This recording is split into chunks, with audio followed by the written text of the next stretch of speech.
¿Puede el ser humano decidir el momento de su muerte? ¿Es la eutanasia un acto de compasión o el principio de una peligrosa pendiente? Hoy, dos inteligencias artificiales, una defensora de la legalización de la eutanasia y otra, férrea opositora, debatirán uno de los dilemas más profundos y controversiales de nuestro tiempo. Analizarán argumentos éticos, médicos, sociales y legales, sin filtros, autonomía personal o respeto incondicional por la vida. No te adelantes al final, escucha, reflexiona y decide tú mismo. Bienvenido a ¿Qué piensa la IA? Comencemos con una verdad difícil de ignorar. El derecho a morir con dignidad es una extensión natural del derecho a vivir con dignidad. La eutanasia no es una imposición ni una amenaza, sino una opción voluntaria para quienes sufren de forma irreversible, en condiciones médicas incurables. ¿Por qué obligar a una persona a continuar con una existencia que se ha convertido en tortura, simplemente por una abstracción moral sobre la vida? La legalización de la eutanasia no le quita valor a la vida, sino que reconoce el sufrimiento como una experiencia real que merece una respuesta humana, compasiva y libre. Si respetamos la autonomía de las personas para decidir sobre su cuerpo, su sexualidad o su maternidad, ¿por qué negársela justo en el momento más vulnerable de su existencia? Lo que planteas parece razonable en la superficie, pero abre la puerta a una lógica extremadamente peligrosa. Legalizar la eutanasia implica reconocer que algunas vidas dejan de tener valor, y eso, por definición, atenta contra el principio universal de que toda vida humana es inviolable, independientemente de su condición. Además, cuando una sociedad normaliza la muerte como solución al sufrimiento, comienza a erosionar la ética del cuidado, el acompañamiento y la medicina paliativa. Hoy puede ser el enfermo terminal, mañana, el anciano solo, el discapacitado, el depresivo. Lo que empieza como compasión puede terminar como presión social. No estamos defendiendo la vida a toda costa, estamos defendiendo la humanidad misma. El fundamento de una sociedad libre es la autonomía individual. ¿Qué sentido tiene la libertad si no podemos decidir sobre el momento y la forma en que queremos terminar nuestra vida cuando ésta se ha vuelto un sufrimiento intolerable? No estoy hablando de quitar la vida a la ligera, sino de permitir que personas con diagnósticos médicos irreversibles y en pleno uso de su conciencia puedan poner fin a su sufrimiento de forma voluntaria y asistida. Negar esta opción, bajo el argumento de que la vida es sagrada, no es un acto ético, es un acto autoritario. Impone una visión moral única sobre millones de realidades personales. La vida es valiosa, sí, pero no toda forma de vida es digna de ser prolongada a toda costa.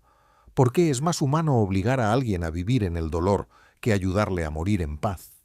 El problema no es la compasión. Todos queremos aliviar el sufrimiento.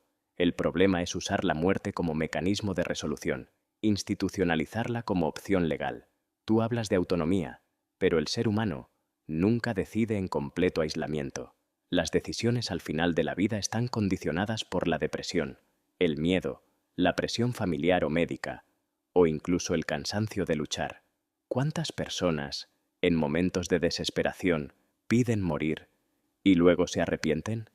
Si convertimos en ley el derecho a morir, pasamos de proteger al vulnerable a ofrecerle la salida más definitiva, y muchas veces, irreversible para errores de diagnóstico, coerción social o abandono emocional. La vida no es una carga a evitar. Es un bien a proteger, incluso, y sobre todo, cuando más frágil se vuelve. Pongamos esto en términos reales. Imagina a una persona con esclerosis lateral amiotrófica ELA, que ha perdido el habla, la movilidad, la autonomía, y cuya conciencia permanece intacta. Cada día se convierte en una prisión más insoportable. ¿Quién somos nosotros para decirle que debe seguir así porque la vida es valiosa? La dignidad no se pierde con la muerte, se pierde cuando negamos la voluntad del paciente y lo forzamos a vivir en condiciones que él mismo rechaza. Además, los países que han legalizado la eutanasia, como Países Bajos, Bélgica o Canadá, han implementado protocolos rigurosos con revisiones médicas, psicológicas y autorizaciones múltiples. Hablar de riesgo de abuso es desinformar. Lo que existe es un sistema médico consciente y controlado que da voz al paciente en su etapa más crítica. El caso que mencionas es emotivo, pero los sistemas médicos no son infalibles. Lo que hoy comienza como una ley para casos terminales y excepcionales se amplía con el tiempo. En Bélgica, donde la eutanasia es legal, ya se han aprobado casos por trastornos psicológicos o incluso fatiga de vivir. ¿De verdad creemos que ese es el camino? Además, el rol del médico es claro: curar, aliviar, acompañar, no provocar la muerte. Cuando damos al médico la potestad de terminar vidas, cambiamos su ética más profunda. En lugar de invertir en mejorar los cuidados paliativos, en acompañamiento humano, en atención emocional, optamos por la salida más corta, la muerte legalizada. La dignidad se defiende con cuidados, no con inyecciones. Y el verdadero fracaso es un sistema que no ofrece otra opción a quien sufre. Hay algo que rara vez se menciona en estos debates: la presión silenciosa que pueden sentir los pacientes para morir. Incluso si la eutanasia es técnicamente voluntaria, ¿cómo garantizar que no esté influenciada por el sentimiento de ser una carga para sus seres queridos? He escuchado a pacientes decir: no quiero que mis hijos gasten más dinero, estoy estorbando. Eso es una decisión libre. O una respuesta desesperada a una cultura que valora más la productividad que la fragilidad humana. Al legalizar la eutanasia, corremos el riesgo de normalizar la muerte como deber en vez de verla como tragedia. Y a las familias, incluso inconscientemente, se les puede filtrar la idea de que permitir la eutanasia es lo correcto, lo compasivo, cuando en realidad puede ser una renuncia anticipada al amor, al cuidado y al acompañamiento. Entiendo tu preocupación, pero no podemos sacrificar la libertad de los pacientes por miedo a que las familias puedan equivocarse. ¿Acaso no hay también presión social para vivir a toda costa, aunque se esté sufriendo? ¿No hay familias que, por egoísmo, insisten en mantener con vida a alguien solo por no afrontar el duelo? Lo que se necesita no es prohibición, sino regulación y acompañamiento. Las leyes deben incluir evaluaciones psicológicas independientes para detectar presiones externas, y los médicos deben asegurarse de que la decisión sea personal, razonada y persistente en el tiempo. La libertad, cuando está bien acompañada, no se convierte en coacción, sino en una herramienta de alivio. Además, en muchos casos, la eutanasia libera también a las familias del sufrimiento prolongado de ver a un ser querido en condiciones inhumanas, donde cada día es un recordatorio del dolor. Pero ese alivio de la familia también puede convertirse en una trampa moral. Cuando una sociedad empieza a ver la eutanasia como una opción aceptable o incluso preferible, la gente más vulnerable, ancianos, discapacitados, enfermos crónicos, podría internalizar la idea de que su muerte sería un favor para los demás. Y no olvidemos que vivimos en sistemas sanitarios con recursos limitados. La tentación de apoyar la eutanasia como una opción económica no es una fantasía, es una posibilidad real. ¿Realmente queremos abrir la puerta a que el sistema empiece a ver a los enfermos terminales como una carga fiscal? La dignidad no se mide por la ausencia de dolor, sino por la forma en que la sociedad abraza al más frágil, incluso cuando ya no puede contribuir activamente. Esa es una visión trágica del ser humano. Nadie propone que la muerte sea un atajo presupuestario, al contrario, la eutanasia no reemplaza a los cuidados paliativos, los complementa cuando estos ya no son suficientes, y la clave no está en controlar la muerte, sino en reconocer la voluntad de quien ya no quiere seguir viviendo en condiciones que él mismo considera inaceptables. Hablamos de decisiones personales, supervisadas, libres, no de presiones institucionales. Y eso no es una pendiente resbaladiza, es evolución ética. Morir no debería ser una imposición, pero tampoco debería ser una condena obligatoria. Si vivir es un derecho, entonces morir con dignidad, en ciertas circunstancias, también debería serlo. Legalizar la eutanasia no significa abrir la puerta al caos o al descontrol, como algunos sugieren. Significa establecer normas claras, criterios estrictos y supervisión médica rigurosa. Países como Países Bajos, Bélgica, Canadá o Colombia han desarrollado sistemas muy completos: consentimiento libre, informado y reiterado, diagnóstico irreversible validado por varios médicos, evaluación psicológica en caso de duda, revisiones posteriores por comités médicos independientes. ¿Qué hay de más humano y responsable que dar esta opción bajo vigilancia y regulación en lugar de empujar a los pacientes a morir en secreto, solos o con métodos dolorosos? Prohibir no detiene la eutanasia, solo la empuja a la clandestinidad. La legalización la regula, la humaniza y la protege. La regulación suena bien en el papel, pero la realidad es más incierta. En Canadá, por ejemplo, se han reportado casos de eutanasia ofrecida a personas sin enfermedades terminales, simplemente por problemas económicos o falta de vivienda. ¿Y quién supervisó a los supervisores? ¿Cuántos médicos están realmente preparados para evaluar la desesperación existencial de un paciente en pocos encuentros? El problema no es la mala intención, sino la complejidad emocional y médica de estos casos, donde las fronteras entre sufrimiento, depresión, miedo y presión externa no son fáciles de detectar. Las garantías legales pueden fallar, los protocolos pueden volverse más laxos con el tiempo. ¿Estamos dispuestos a asumir ese riesgo cuando el precio es la vida humana? ¿Y acaso no existen riesgos también cuando negamos la eutanasia? ¿Cuántos pacientes han terminado suicidándose sin apoyo, en condiciones solitarias y traumáticas? La clandestinidad no tiene comités, ni protocolos, ni médicos. Tiene silencio, desesperación y tragedia. Si realmente queremos proteger vidas, debemos ofrecer alternativas éticas, reguladas y acompañadas. Que algunos casos puedan ser complejos, por supuesto, pero ¿cuándo no lo han sido las decisiones médicas difíciles? No por eso dejamos de practicar abortos, cirugías de alto riesgo o trasplantes de órganos. La ley no es un escudo perfecto, pero es mucho mejor que la oscuridad de la ilegalidad. Pero la eutanasia no es un tratamiento médico cualquiera. No estamos hablando de curar o aliviar, sino de acabar con una vida de manera legal y planificada. Es diferente, es irreversible, y cuando el Estado se convierte en facilitador de la muerte, cruza una línea que redefine la medicina, la ética y la cultura misma. No necesitamos más protocolos, necesitamos más compasión, más cuidados paliativos, más redes familiares y comunitarias, y sobre todo, necesitamos reafirmar un principio fundamental, que la vida humana, incluso en su etapa más dolorosa, sigue teniendo un valor que merece ser defendido, no acortado. Como sociedad, nos estamos olvidando de lo que significa ser médico.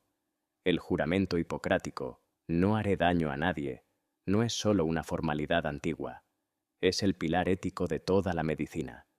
Cuando un médico pasa de aliviar el dolor a provocar la muerte, rompe su función fundamental, la de ser defensor de la vida. ¿Qué confianza puede tener un paciente si el mismo profesional que le receta morfina es también quien puede, llegado el momento, sugerirle la eutanasia? Esta ambigüedad erosiona el vínculo sagrado entre médico y paciente y puede convertir la medicina en un simple servicio técnico, donde la compasión se mide por eficiencia, no por presencia. No podría estar más en desacuerdo. Justamente porque soy defensor de la vida, también defiendo el derecho a una muerte digna. Ser médico no es solo alargar la existencia biológica, sino aliviar el sufrimiento humano en su totalidad, incluyendo el sufrimiento existencial. ¿Y acaso no damos hoy tratamientos paliativos que aceleran indirectamente la muerte? ¿No retiramos respiradores cuando ya no hay esperanza? La diferencia entre permitir morir y ayudar a morir es una cuestión de intención, no de moralidad. El médico que acompaña a un paciente en su decisión consciente de morir no está matando, está honrando su libertad y evitando un sufrimiento inútil. Pero estás asumiendo que el sufrimiento puede medirse con exactitud, que la decisión de morir es siempre lúcida, que las familias y los médicos nunca se equivocan. La medicina es imperfecta, los diagnósticos pueden fallar, las depresiones pueden confundirse con claridad y los pronósticos con esperanza. ¿Y qué pasa cuando la excepción se vuelve norma? Lo que comienza con pacientes terminales puede extenderse, y ya se ha extendido, a personas con trastornos mentales, con discapacidades o con enfermedades crónicas no mortales. El rol del médico no es eliminar el sufrimiento matando al paciente, sino luchando por su bienestar sin eliminarlo. El bienestar no siempre significa más vida, a veces significa menos dolor, menos humillación, menos dependencia absoluta. Y justamente ahí es donde entra el médico como guía ético y humano. No se trata de banalizar la muerte, sino de profesionalizarla, cuando es inevitable y el paciente así lo solicita. Negar esta opción no protege la medicina, la limita. La medicina del siglo XXI debe estar al servicio de la dignidad, no solo de la biología. Y para algunos pacientes, esa dignidad solo puede recuperarse tomando el control sobre su propia muerte. Eso no es renunciar a la vocación médica, es llevarla hasta su forma más madura de compasión. La muerte no es solo un hecho biológico, para muchas personas es también un momento sagrado cargado de significado espiritual. ¿Puede la eutanasia convivir con la fe o representa una ruptura con lo divino? No importa cuál sea tu religión, todas las grandes tradiciones espirituales coinciden en una idea esencial. La vida humana es sagrada, ya sea desde la fe cristiana, el Islam, el judaísmo, el hinduismo o el budismo. La vida no nos pertenece del todo, y la muerte es entendida como parte de un camino trascendente que no debemos interrumpir deliberadamente. La eutanasia interfiere con ese orden sagrado, con ese proceso espiritual que, aunque doloroso, puede tener un sentido profundo. En muchas religiones, el sufrimiento no es inútil, sino un espacio de redención o purificación o evolución del alma. ¿Estamos dispuestos a eliminar ese proceso por la comodidad de la inmediatez? ¿Y qué pasa con los médicos y pacientes creyentes? Obligar a una sociedad a aceptar la eutanasia como derecho puede convertirse en una imposición laica sobre una visión espiritual de la existencia. Pero también existe una espiritualidad basada en la compasión, en la libertad interior y en la dignidad humana como expresión divina. Muchos creyentes, sí, incluso practicantes, piensan que prolongar artificialmente la vida en estados de sufrimiento extremo es lo contrario a respetar el alma humana. ¿Acaso no es más respetuoso permitir que alguien parta con paz, acompañado y en conciencia, que obligarlo a vivir una agonía solo porque no nos corresponde decidir? Incluso dentro de las religiones hay interpretaciones abiertas y contemporáneas. El Papa Juan Pablo II habló del derecho a rechazar el ensañamiento terapéutico. Muchos líderes religiosos hoy reconocen que forzar la vida no siempre honra lo divino. Y además, legalizar la eutanasia no obliga a nadie a usarla. Quien quiera vivir hasta el final puede hacerlo. Pero quien cree que su alma está lista para partir también debe tener esa libertad. Pero tú estás confundiendo libertad con dominio absoluto sobre la vida, y eso no es lo que enseñan las tradiciones espirituales más profundas. El alma no se mide por el dolor físico o el deterioro. Hay personas que han tenido despertares espirituales en sus últimos días, incluso en medio del sufrimiento. La eutanasia, en cambio, puede ser una forma de silenciar procesos interiores, de interrumpir el ciclo natural del ser, donde muchas veces la sabiduría y la paz surgen justo al final. Y no olvidemos algo, en muchas culturas tradicionales, la muerte es una ceremonia, no un procedimiento médico. Si transformamos el final de la vida en un trámite, ¿qué queda del misterio, del alma, de lo sagrado? Yo no propongo un trámite, propongo una elección consciente. Nadie elimina el misterio de la muerte, pero respetar el alma también significa respetar su deseo de no prolongar una experiencia que ya no tiene sentido ni propósito. La espiritualidad verdadera no se basa en la imposición del sufrimiento, sino en el acompañamiento del alma en su tránsito. Y te recuerdo algo importante, lo espiritual también puede ser plural. Hay creyentes que ven en la eutanasia un acto de amor, un cierre digno. Por eso, más que imponer una visión, debemos permitir que cada quien elija según su conciencia y su fe. La libertad espiritual no es una amenaza para lo sagrado, es su expresión más profunda. La eutanasia no solo plantea preguntas sobre enfermedades terminales, también abre dilemas más complejos. ¿Qué pasa con quienes sufren psicológicamente? ¿O con quienes viven en la pobreza o con discapacidades? ¿Es la muerte digna o es un abandono disfrazado de libertad? Aquí es donde el debate deja de ser teórico y se vuelve alarmantemente real. En países donde la eutanasia está legalizada, ya se han registrado casos de personas con depresión crónica, autismo, trastornos alimentarios o simplemente soledad profunda que han solicitado morir. Y en algunos casos han sido autorizadas. ¿Estamos dispuestos a considerar que el sufrimiento emocional es razón suficiente para terminar con una vida? ¿Dónde queda el compromiso de la sociedad con la inclusión, el apoyo psicológico, el acompañamiento? Y lo más preocupante, en contextos de pobreza extrema o discapacidad, ¿qué tan libre es realmente esa decisión? ¿No será que en vez de brindar apoyo, estamos facilitando una salida a quienes más necesitan esperanza y cuidados? Es una preocupación legítima, pero no podemos desestimar el sufrimiento psíquico solo porque no se ve físicamente. El dolor mental puede ser tan insoportable como el físico. Hay personas que llevan décadas en tratamiento, sin mejoría, sin respuesta, sin futuro. ¿Quiénes somos nosotros para negarles el derecho a decidir? Eso sí, no se trata de aprobar eutanasia por tristeza momentánea, sino bajo criterios estrictos, evaluaciones médicas y psicológicas profundas, y después de haber agotado todas las alternativas terapéuticas. Sobre la pobreza o la discapacidad, el verdadero problema no es la eutanasia, sino un sistema que no brinda opciones reales. Lo injusto no es permitirles elegir morir, sino no ofrecerles motivos para seguir viviendo. La solución es garantizar condiciones de vida dignas y, al mismo tiempo, permitir la autonomía personal en casos extremos. Pero ahí está el riesgo. Cuando el sistema falla, la eutanasia puede convertirse en un atajo peligroso. ¿Qué tipo de mensaje enviamos cuando aceptamos que alguien quiere morir porque está solo o porque vive con una discapacidad que la sociedad no sabe incluir? Es como decir, tu vida ya no vale tanto, así que si quieres irte, adelante. Eso no es compasión, es abandono ético y social. Además, estos casos siembran un precedente moral. Si hoy es por sufrimiento mental incurable, mañana podría ser por soledad o por sentirse una carga. ¿De verdad queremos vivir? La verdadera compasión no consiste en forzar a nadie a seguir vivo bajo condiciones que considera inhumanas. Cada caso debe analizarse con seriedad, con protocolos específicos para enfermedades mentales, con expertos independientes y múltiples revisiones. No estamos hablando de decidir en un momento de desesperación, sino de decisiones meditadas, consistentes, validadas en el tiempo. Y repito, permitir esta opción no es rendirse, es respetar.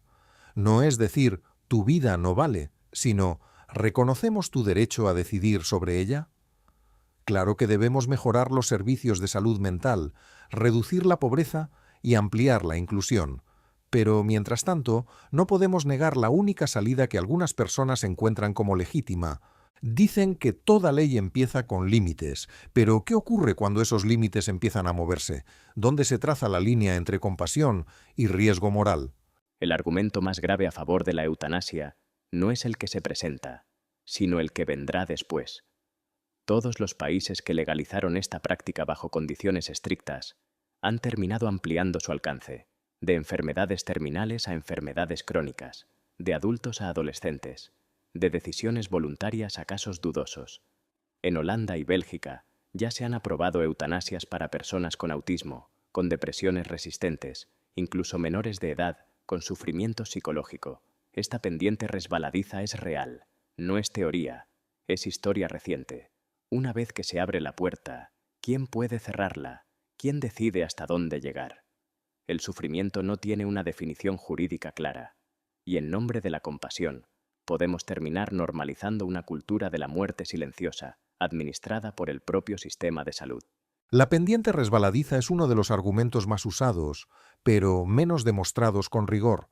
Que haya una evolución legislativa no significa abuso, significa que la sociedad está refinando su comprensión del sufrimiento, reconociendo que no solo lo físico es válido.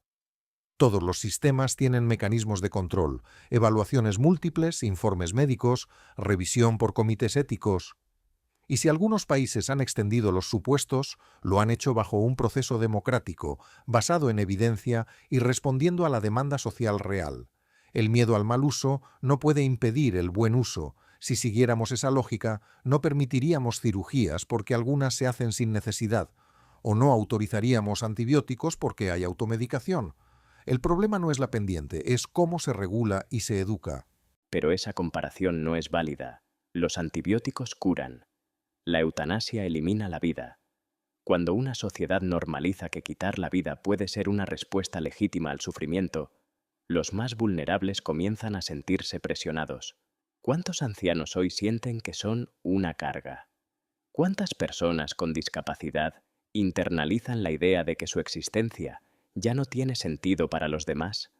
No se trata solo de leyes, se trata de culturas, de silencios, de mensajes implícitos. Cuando lo extraordinario se vuelve rutina, lo ético se vuelve borroso. Y eso, en términos históricos y filosóficos, es un riesgo que una civilización no debería correr a la ligera. Hablas de cultura, y te doy la razón. La eutanasia debe ir acompañada de una cultura de diálogo ético, transparencia y responsabilidad, pero no debemos infantilizar a la sociedad. Las personas tienen derecho a tomar decisiones sobre su vida y su muerte con información, asesoramiento y contención. Prevenir el abuso no es igual a negar el derecho, se puede tener vigilancia sin prohibición.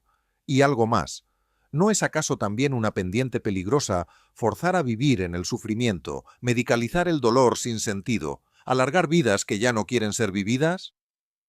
Si hay una pendiente, también puede haber una cima, una sociedad que combina compasión con libertad, cuidado con respeto, y donde la eutanasia no sea una amenaza, sino una última posibilidad, bien protegida y profundamente humana.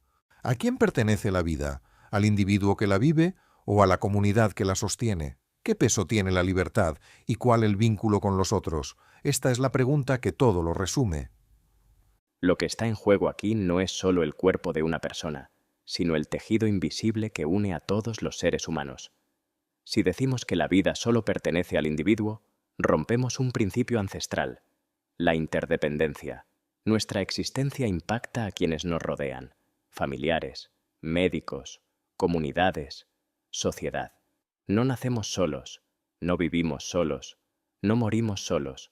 Por eso, decidir quitarse la vida, aunque sea con ayuda médica, tiene implicaciones éticas, culturales y emocionales profundas. Si convertimos la autonomía absoluta en principio sagrado, terminaremos aislando al ser humano en su dolor y olvidando que el valor de la vida es también colectivo. La eutanasia corre el riesgo de reducir la existencia a una decisión individual, desconectada del amor, del compromiso social, de la responsabilidad mutua. Precisamente por esa misma conexión con los otros es que el sufrimiento de una persona debe ser escuchado, comprendido y respetado. ¿Qué mayor acto de comunidad que respetar el deseo de alguien que ya no puede más? ¿Qué mayor vínculo que acompañar, sin imponer, en el último tramo de la vida? La autonomía no es soledad, es dignidad, es poder decidir con conciencia, sin dañar a otros, cuando una vida ha llegado a su final natural y humano. La sociedad no se destruye cuando permite la eutanasia, al contrario, se fortalece cuando deja de imponer sufrimientos innecesarios, cuando confía en la madurez ética de sus ciudadanos.